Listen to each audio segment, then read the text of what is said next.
जब official time खत्म हो जाएगा तो आपसे एक दो क्रिकेट पे भी कुछ लोग बात करना चाहते हैं, क्योंकि वो भी एक है कि आप पकड़ में आ गए हैं तो।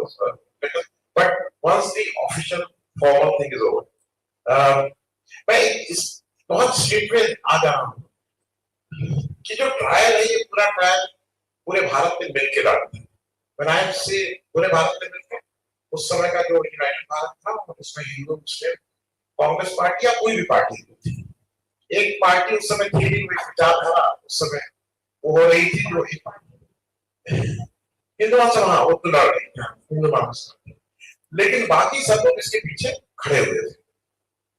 मैं इस बात को इसलिए दिखाते कर रहा हूँ, एक इंप्रेशन ये दिया जाता है कि सुभाष बाबू और कांग्रेस या महात्मा गांधी, महात्मा गांधी और जवाहरलाल नेहरू ये क्रॉस पर्पज में थे, और इन लोगों का तो बिल्कुल एक दूसरे से ऐसा था कि सुभाष बाबू अगर यहाँ आते तो इनको खदेड़ देते और अगर यहाँ पे कुछ इस तरह का इंप्रेशन दिया। मैं इस पे कवर करना चाहूंगा because this trial is a proof कि क्या है, इससे बहुत सी चीजें होती है। मैं इस पे आपकी I just want a reaction. सबसे पहले तो ट्रायल तो विशेष करके हिंदू और मुसलमानों के बीच जो एकता लाया 6 महीने के लिए, ये भारत के इतिहास में बहुत कम ऐसा दिखा है। नेहरू जी ने कहा कि India has never been so unified जैसा उस 6 महीना, मेरे ख्याल से सितंबर 1945 से फरवरी 1946, उसके बाद तो फिर वो पुराना हालत में चला गया। और आपको तो मालूम है अगस्त 1946 में कलकत्ता में फिर रायट हुआ, जो रायट नवंबर 1945 में हिंदू और मुसलमान लोग एक साथ मिलके लड़ाई की। 1946 में दोनों कम्युनिटी झगड़ा करता था 1946 अगस्त में। सो दुख का बात है कि ये रहा नहीं, लेकिन जो चिंताधारा का जो विषय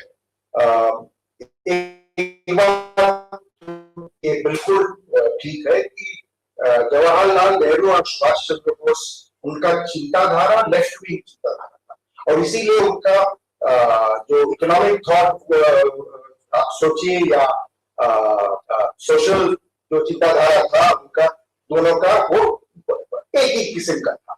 उन लोग लेफ्ट विंग लीडर था, हाँ, और सोशलिस्ट लीडर थे, तो इसमें तो कोई तो मत नहीं हो सकता। जिसमें थोड़ा फर्क हो सकता कि टैक्टिक्स की नेताजी ने कहा था कि उनका जो इच्छा है use of force over above non violence, मतलब गांधी जी का नॉन वायलेंस अहिंसा के ऊपर थोड़ा दबाव देना चाहिए, थोड़ा हथियार इस्तेमाल करके, हाँ ठीक है, ताकत दिखा के। अच्छा, तो इसमें पंडित जी ने कहा कि नहीं, मेरे ख्याल से इसी वक्त बापू के साथ जाना चाहिए। ये थोड़ा फर्क था। मैं एक आपका उदाहरण देना चाहता हूं कि मेरा दादा शरद बोस, नेताजी के दादा, बड़ा भाई थे, तो उन्होंने उनका नया जो मकान बनाया 1 नंबर वुडन पार्क का जो एड्रेस कलकत्ता में, वो 1927 में बना वो मकान। तो 1927 से 1945 जितना दफा जवाहरलाल नेहरू जी ने कलकत्ता विजिट की, कम से कम 19-20 दफा, हर दफा उन्होंने शरद बोस का portrait उन्होंने ठहराया। ये जो दोस्ती था तो बोस ब्रदर्स और नेहरू जी के बीच, ये इतिहास का घटना है। ये कोई तो मेरा माँ खुद अपना आंखों से ये देखा। बहुत दफा मुझे उनका पूरा जो डिस्क्रिप्शन मैं छोटे वक्त से मैं सुन रहा था कि कैसा नेहरू जी आते थे, उनका पता था कि किस कमरे में उनका ठहरना है, तो उनका सूटकेस लेके उन्होंने सीधा उनका बेडरूम में चले जाते, क्योंकि उनको मालूम है कि अब बोस परिवार में ये जाना, उस कमरे का नाम ही था नेहरू जी का घर, नेहरू जी का कमरा है। तो उन्होंने वहां पे सोते थे, उनका डेस्क था काम करने का, और बार बार जाके तो बहुत सारा मीटिंग ये सब करते थे, लेकिन शाम को वापस आते थे, वहां पे रात को ठहरते थे। हाँ, गांधी जी से जो देखिए, गांधी जी ही ने नेताजी को कांग्रेस का प्रेसिडेंट बनाया। सो जो घटना ऐसा है कि 1938 जनवरी महीने में नेताजी लंदन में थे, तो तब उनका टेलीग्राम मिला गांधी जी के पास से कि you have been unanimously elected president of the Indian National Congress, congratulation. So Gandhi ji को भी ये एक रिकॉग्निशन था कि सुभाष का मेरिट, मतलब ऐसा नहीं, हाँ थोड़ा मत में विभेद हो सकता है, लेकिन कांग्रेस एक जो मैं कहता कि अम्ब्रेला ऑर्गेनाइजेशन था, बहुत बड़ा ऑर्गेनाइजेशन, जहाँ पे कम्युनिस्ट भी थे, राइट विंग का लोग भी थे, तो बहुत किस्म का मत उसमें चिंताधारा कांग्रेस था, विचारधारा। बंगाली हम लोग कहता चिंताधारा, विचार था। अच्छा, तो इसीलिए तो समझौता का एक बात था, गांधी जी ने प्रस्ताव रखा कि सुभाष का 36 और 36-37 साल में दो साल नेहरू जी ने प्रेसिडेंट बना, उसके बाद 38 में सुभाष बना, और जो सेकेंड टाइम ये एक जरा इंटरेस्टिंग बात है कि थोड़ा गांधी जी के ऊपर जो राइट विंग कांग्रेस का था, राइट विंग जो लीडर्स थे, तो लेड बाय वल्लभ भाई पटेल, और इन लोग, हाँ कृपलानी, इन लोग प्रेशर लाया, दबाव लाया, और गांधी जी ने कहा कि तो उनका एक प्रार्थी उन्होंने खड़ा किया सुभाष के खिलाफ कांग्रेस का प्रेसिडेंट का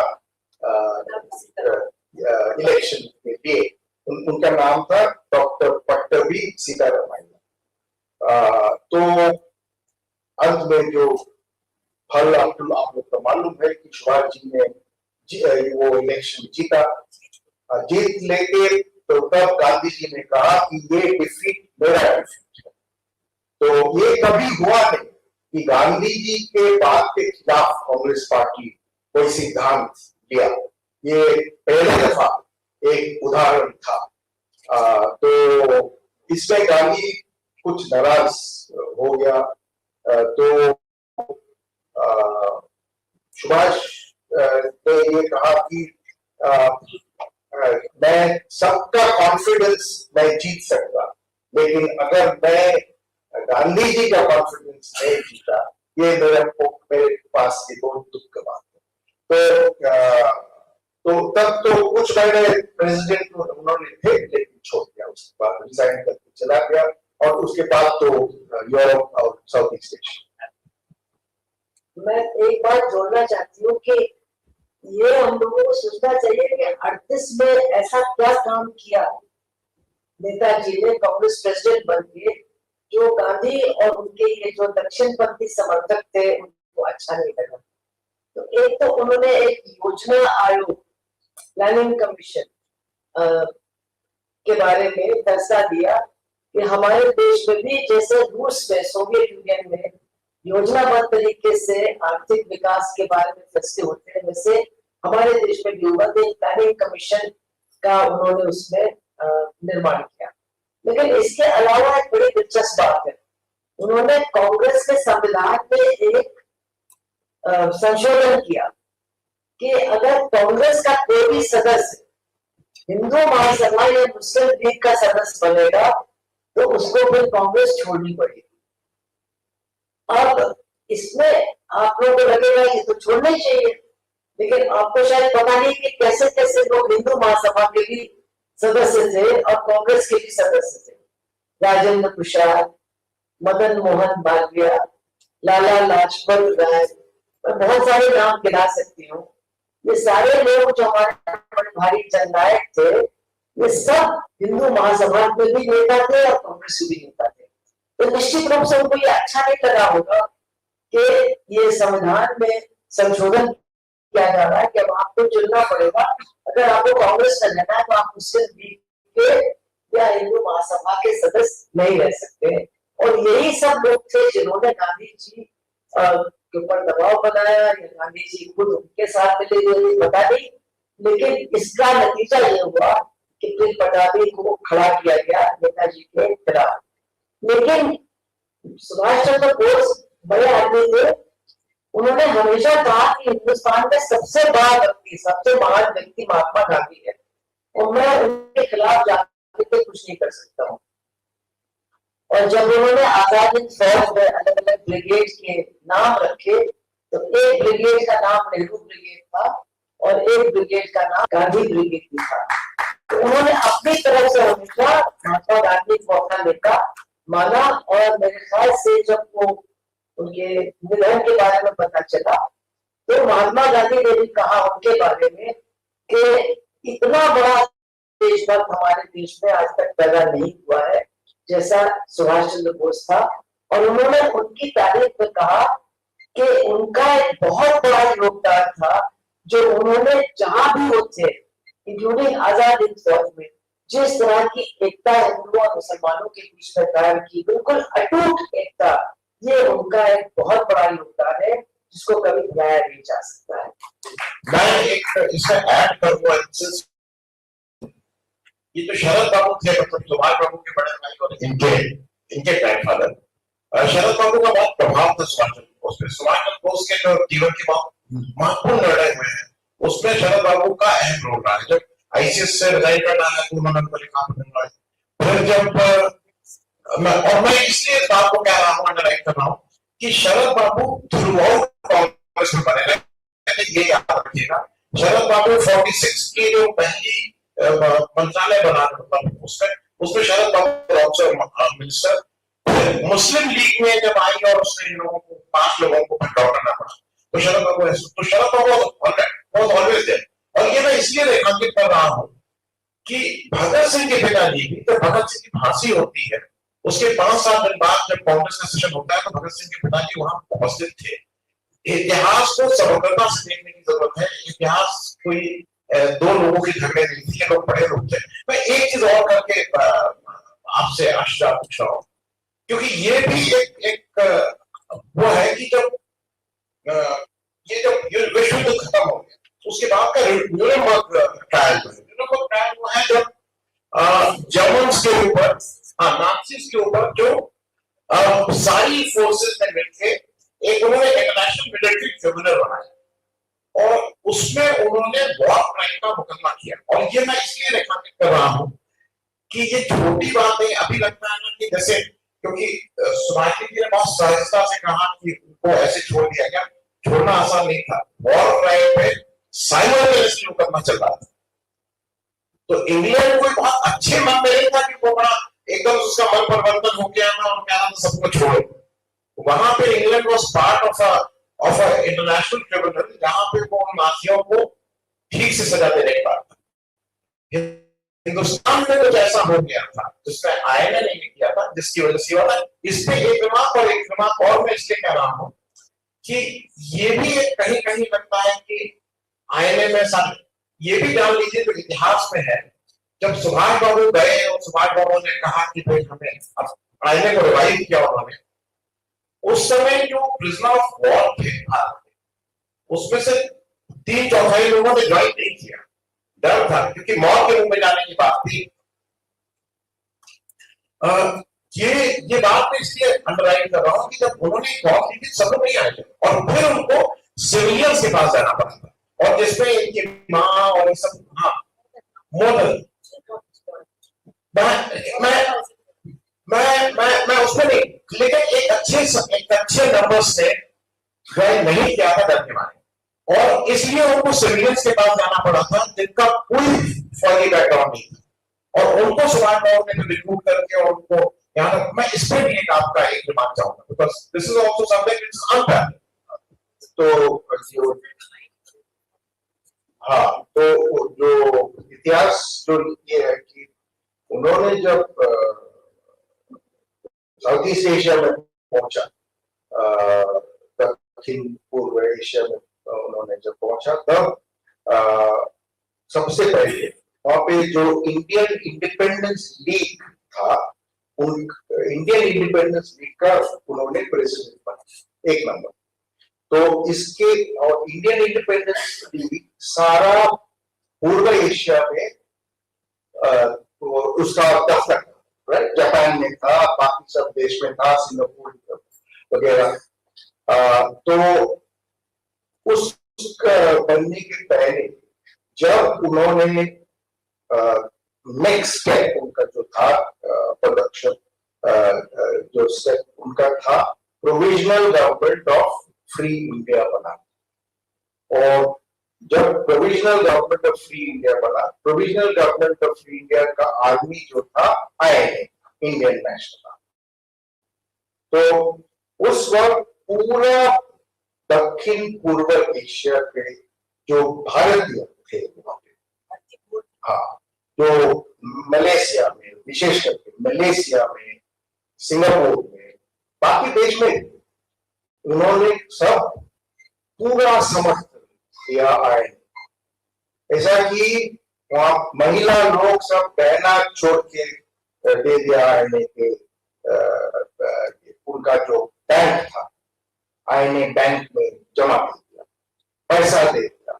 बर्मा में सब अमीर जो भारतीय थे पैसा डोनेट कर दिया। तो इसी से जो समर्थन उनका मिला, सिर्फ जो सोल्जर लोगों से नहीं, जो सोल्जर लोगों थे प्रिजनर्स ऑफ वॉर, जैसा सुभाष जी के पिता प्रेम सहगल, उन्होंने ब्रिटिश इंडियन आर्मी में थे, लेकिन उन्होंने ज्वाइन किया INA में।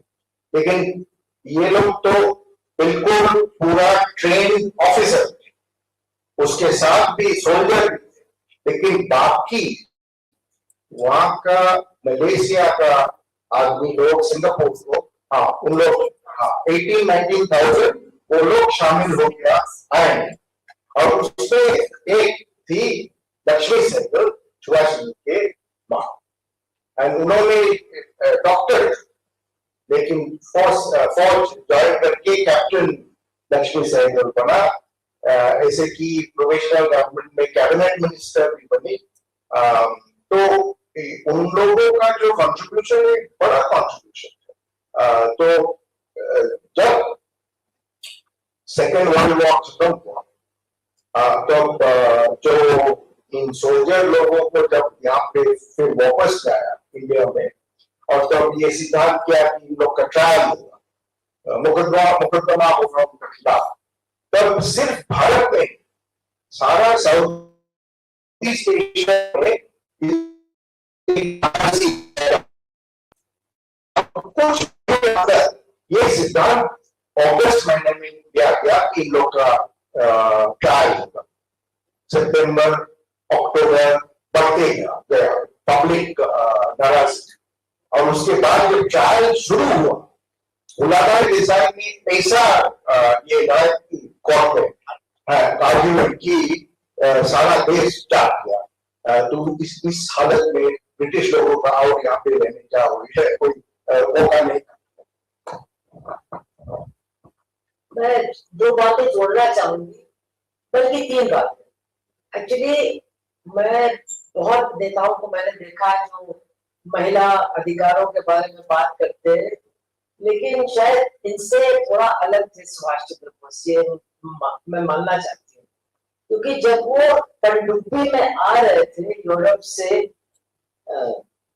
टोक्यो और उसके बाद सिंगापुर, तो उनके साथ एक आबिद हसन नाम के स्टूडेंट थे जो उनके सेक्रेटरी बने। तो वो उनसे बहुत कुछ लिखवाते थे। उनकी आदत थी पूरा भाषण लिखवा फिर उसको तैयार, तो उन्होंने दो महत्वपूर्ण भाषण तैयार किए। एक तो ये कि वो वहां जो भारतीय मूल के लोग हैं उससे कहना कि भाई ये जो फौज है ये आपकी है, इसको आप जापानियों के सहारे मत, उन पर आश्रित करके मत छोड़िए, इसके लिए चंदा भी इकट्ठा कीजिए और आप खुद भी आकर के इसमें भर्ती होकर के लड़ने की तैयारी कीजिए। एक ये था, और दूसरा तो और भी जबरदस्त था कि एक महिलाओं का रेजिमेंट बनना चाहिए, इसका भी भाषण उन्होंने इस पनडुब्बी में तैयार किया। और उसका उन्होंने कहा कि हमारे देश में हमेशा जब भी कोई बड़ी लड़ाई हुई है तो महिलाएं आगे आई हैं, उन्होंने झांसी की रानी का उदाहरण दिया, और ये उनका था कि ये एक महिलाओं की रेजिमेंट भी तैयार हुई। खैर वो मुश्किल से हुई क्योंकि जापानी तो आप जानते हैं बहुत ही महिला, बहुत ही पुरुष प्रधानता को मानने वाले लोग थे, उनको बिल्कुल अच्छा नहीं लगा।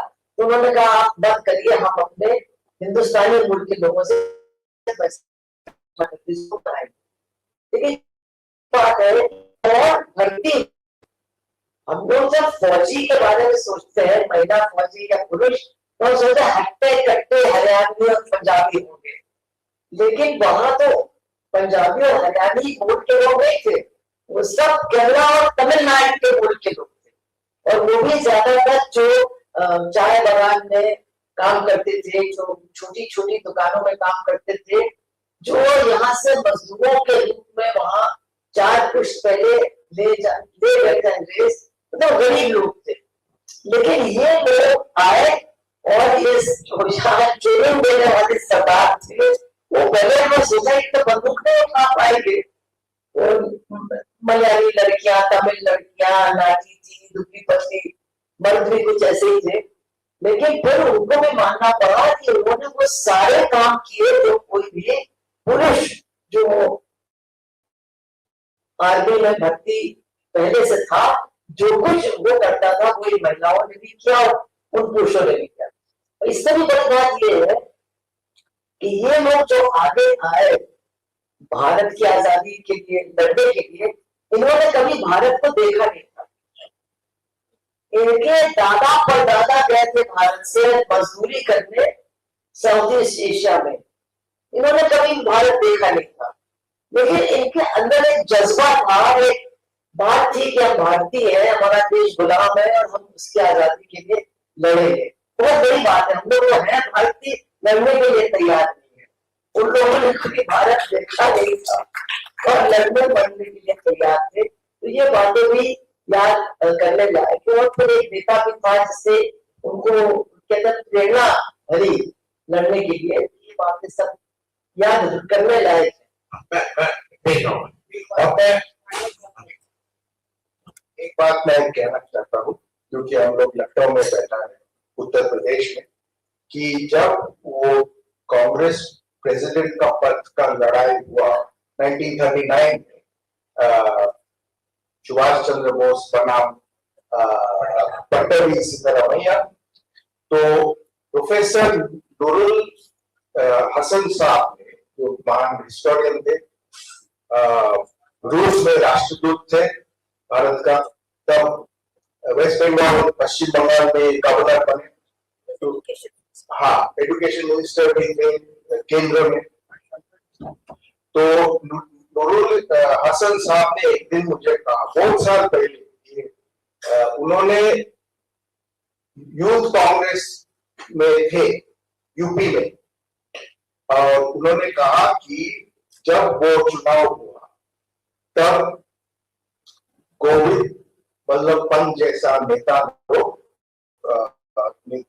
सुभाष चंद्र बोस के खिलाफ कैंपेन कर रहा था, लेकिन यूथ जो कांग्रेस था उन्होंने सुभाष बाबू को सपोर्ट की, और उनका ख्याल से उन्होंने मुझे कहा कि सब तो प्रदेश से रिजल्ट अंत में आया ना, तब आने वक्त तो दिखा गया कि उत्तर प्रदेश में बहुत भारी मार्जिन से नेताजी ने आ नहीं, ये भरोसा है।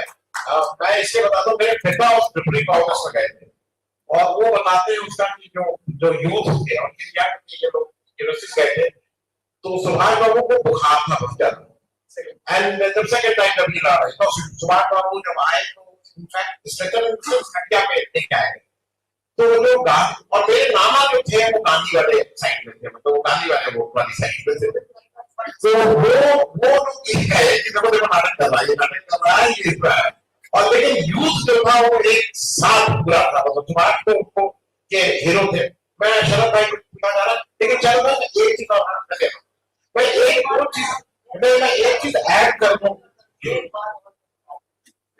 अगर नेताजी का वो जो संशोधन था कि अगर कोई कांग्रेस में है तो वो हिंदू महासभा या मुस्लिम लीग का मेंबर नहीं हो सकता है, अगर वो माना जाता तो शायद वो जो मस्जिद के अंदर मूर्तियां रखी गई वो भी नहीं होता, क्योंकि शायद गोविंद वल्लभ पंत हमारे उत्तर प्रदेश के मुख्यमंत्री भी नहीं होते।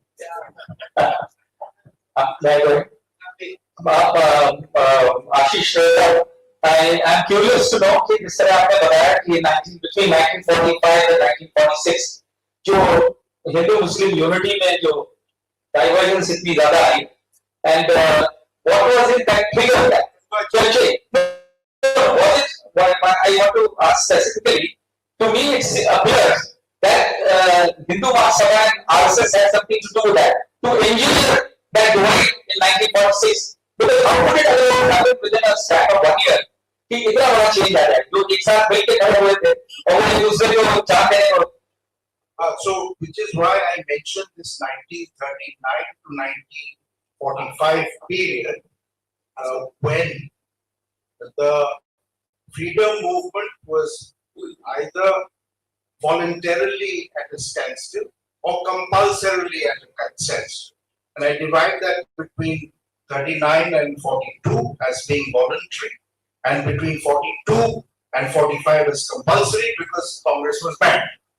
Now, the reason why I say this is when the Congress governments resigned, they created an empty playing field for the Muslim League.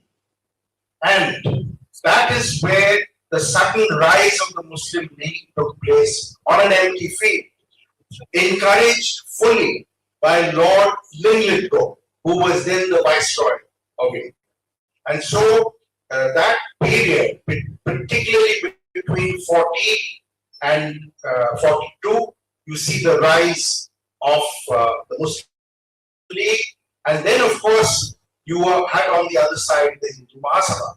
And so the two of them, and particularly during the famine in Bengal, for instance, the poison that was being instilled into the system, because one side was saying that the Muslims are not helping. Here were people dying of hunger, and they were saying that the other side is not helping. So they were not only, they were doing politics in that grim situation. So basically, when the war ended in 1945, the seeds of division had already been sown.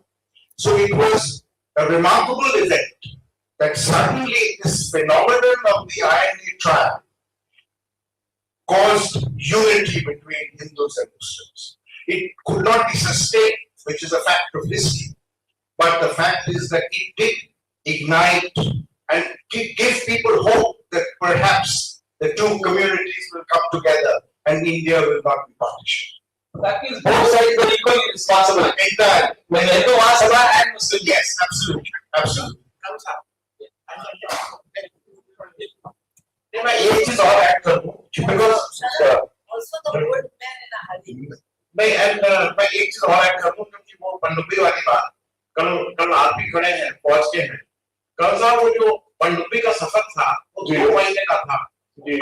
पनडुब्बी का सफर सुभाष बाबू का, वो इसलिए समझना इस 2 months in the German submarine, and उसके बाद वो शिफ्ट हुए थे ना Japanese submarine, लेकिन 2 months he was in a German submarine में पानी के नीचे 2 महीने आप हैं, ये अपने में कभी सोच लीजिएगा, एक कमरे में अपने को बंद कर लीजिएगा 2 महीने और फिर इमेजिन करिएगा कि you are out.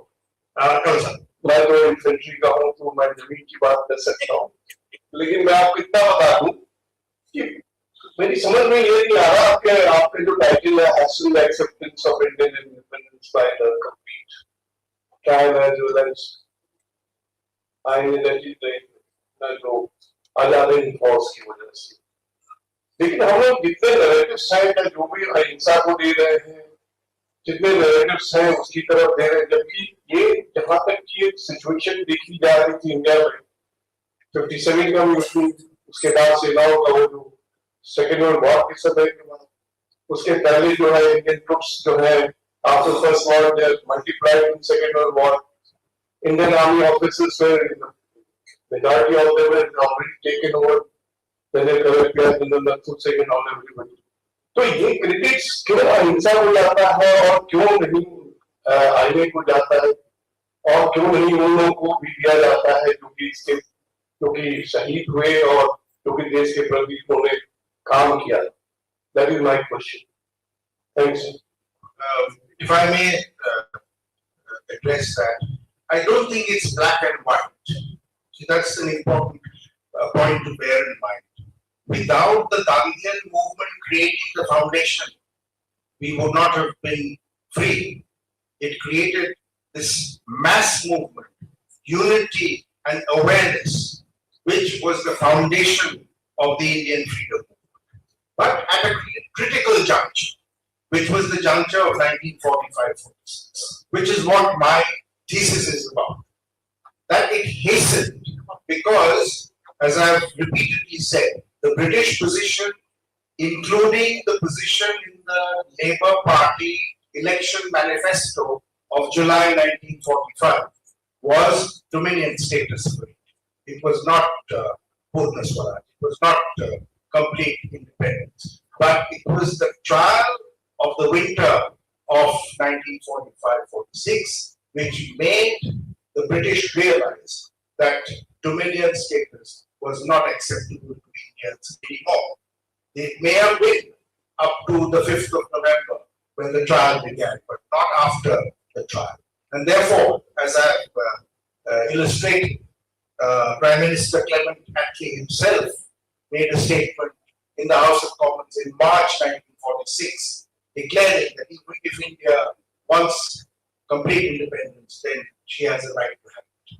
So this is what the contribution of the trial is. It also started the Royal Indian Navy, which mutinied. And mind you, the Royal Indian Navy mutiny is a story which most people are aware of. But what they're not aware of, that there were mutinies even in the Air Force bases. So it is, and as Auchinleck feared, that the same could happen in the British commanded Indian Army, which would have been the end of, and rather a bloody end to the British Empire. Yes. Can I just add one line only? कि जो भी history पढ़ाई गई है या बताई गई है अहिंसा को जितना भी दिया गया वो महत्व, लेकिन एक बात मैं पूरे देश में घूमने के बाद कह सकती हूँ कि दो ही लोग हैं जिनको पूरा देश मानता है, बाकी अलग अलग है जिन पर अलग अलग लोग अपने अपनी राय रखते हैं, लेकिन दो ही नायक हैं जिनके बारे में कोई सवाल नहीं करता है पूरे देश में, भगत सिंह और Subhash Chandra Bose. And both of them are not very peaceful. But then the last question. ये पट्टाभी सीतारमैया के इलेक्शन में नेहरू के नंबर पर, और दूसरा ये कि नेहरू और सुभाष बाबू आइडियोलॉजिकली कहाँ साथ काम किए सेम पेज पे कांग्रेस के।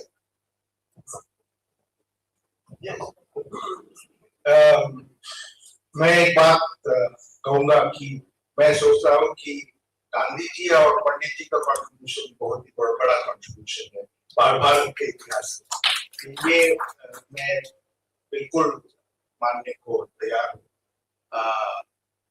तो जो आपका जो question, sorry, Nehru was actually, उन्होंने बहुत कोशिश की समझौता आने के लिए, जो समझौता लाने के लिए। ऐसा भी हुआ कि वो उन्होंने तो सोशलिस्ट थे, तो इसीलिए उनका समर्थन सुभाष बाबू की तरफ तो था। लेकिन जब सुभाष बाबू ने ये सिद्धांत लिया कि उन्होंने रिजाइन करेंगे, तब वो एक कांग्रेस का स्पेशल सेशन बुलाया गया कलकत्ता, और ये अप्रैल महीने में 1939। तो उस सेशन में तब उस वक्त नेहरू जी फिर सड़क कोर्स का तट में ठहरे थे, तो सारा रात वहां पे बात चल रहा था। नेहरू जी ने सुभाष को कह रहा था कि ये मत करो, तुम रह जाओ, मैं प्रस्ताव दे रहा हूँ, तो थोड़ा चेंज करो, अपना 2-3 लोग का हम लोग हटा के तुम्हारा जो लेफ्ट वामपंथी का आदमी तुम जाना चाहते हैं, उन लोग का वर्किंग कमेटी में जाके लिया। मतलब यही मामला कि वर्किंग कमेटी का कॉन्स्टिट्यूशन क्या होगा, कौन रहे। कांग्रेस पार्टी, आप जरा देखिए, आपका जो कोऑपरेशन के बात आपने कहा ना नेहरू जी और सुभाष के बीच, वो तो 1920 से चल रहा। तो वापस आया इंग्लैंड से नेताजी यंग लीडर, तब सबसे पहले उन्होंने बॉम्बे में जहाज से उतर के उन्होंने गांधी जी के साथ मुलाकात वहां पे किया। गांधी जी ने कहा कि तुम कलकत्ता चले जाओ, वहां पे देशबंधु चित्तरंजन दास से मुलाकात करो। उन्होंने बंगाल का प्रेसिडेंट है कांग्रेस का, और उनके साथ कांग्रेस के साथ ही उनका सूचना हुआ। तो जब वो रेजिग्नेशन का बात हुआ 1939 में, तो तब वो सेशन में, कलकत्ता के जो सेशन हुआ, यहाँ पे नेताजी ने चाहते थे कि हम रिजाइन करूंगा, और करा भी। तो मामला ये था कि कांग्रेस का प्रेसिडेंट का ये प्रेरोगेटिव जो कहता है, उनका प्रेरोगेटिव था, सब प्रेसिडेंट का होता था कि वर्किंग कमेटी का मेंबर कौन बनेगा। लेकिन जब उनका तबीयत खराब था, आपने जो कहा ना आनंद जी, कि उनका जब तबीयत खराब हुआ वो सेशन के वक्त, तब पंत जी ने एक रेजोल्यूशन पास किया उनके खिलाफ, नेता के खिलाफ, जिस रेजोल्यूशन में कहा कि the working committee has to be formed according to the wishes of Gandhi. But so now जब ये खत्म हुआ सेशन, तब नेताजी ने कहा ये नहीं हो सकता, क्योंकि ये मेरे लिए बहुत ही इंसल्टिंग बात है कि अपमान है कि मैं प्रेसिडेंट बनूं, लेकिन वर्किंग कमेटी मेरा मन के जैसा नहीं होगा। उन्होंने ये चाहा था कि थोड़ा लेफ्ट, क्योंकि जो कांग्रेस पार्टी में जो उस वक्त जो स्थिति था, वो थोड़ा थोड़ा वामपंथी के तरफ जाना, क्योंकि 2 साल नेहरू जी ने बना, तो 2 साल सुभाष ने बना, तो लेफ्ट के तरफ जाना। लेकिन वर्किंग कमेटी का जो मेंबर था, वो लोग राइट विंग, दक्षिण पंथी था, ज्यादा से ज्यादा मेजोरिटी था उन लोगों का। तो वो मेजोरिटी नेताजी ने चेंज करने को कोशिश करता, यही था झगड़ा। तो तब वो सेशन में नेहरू जी ने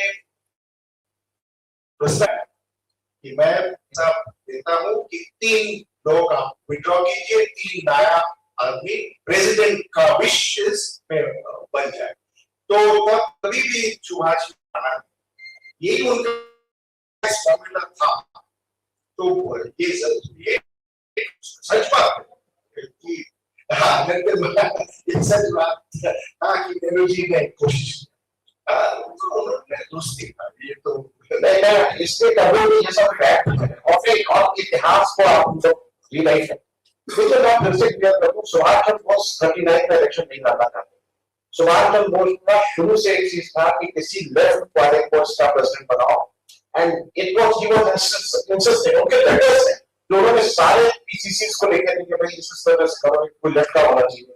कहीं पे कुछ लोग कहते हैं कि आजाद नरेंद्र का भी नाम चला था, ये चला था, और ये जब नहीं माने इन लोग, जब इन लोगों को नहीं, गांधी जी के सामने और राइट में ये भी आप बात बतानी चाहिए।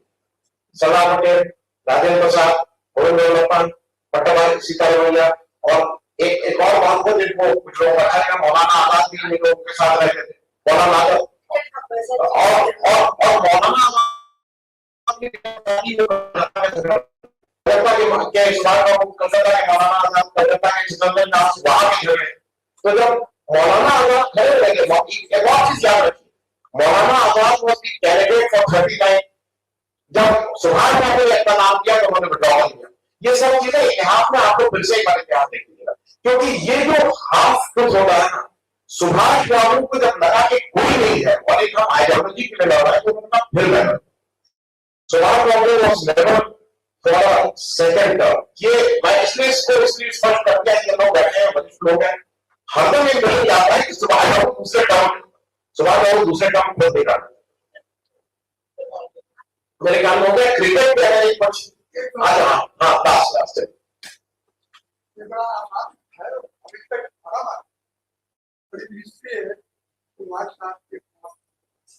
उनके परिवार के लोग हैं तो शायद उनकी मौत कैसे और सब लोगों का एक कॉमन रेजोल्यूशन होना चाहिए।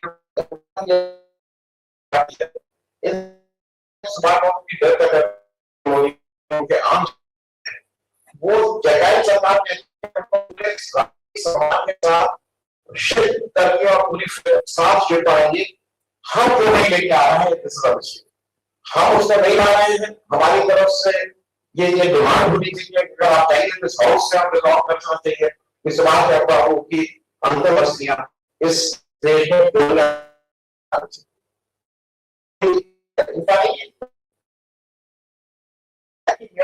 आप चेक करा दीजिए, वहां किसी के साथ करा दीजिए, आपको देने वाले ये भी पैसे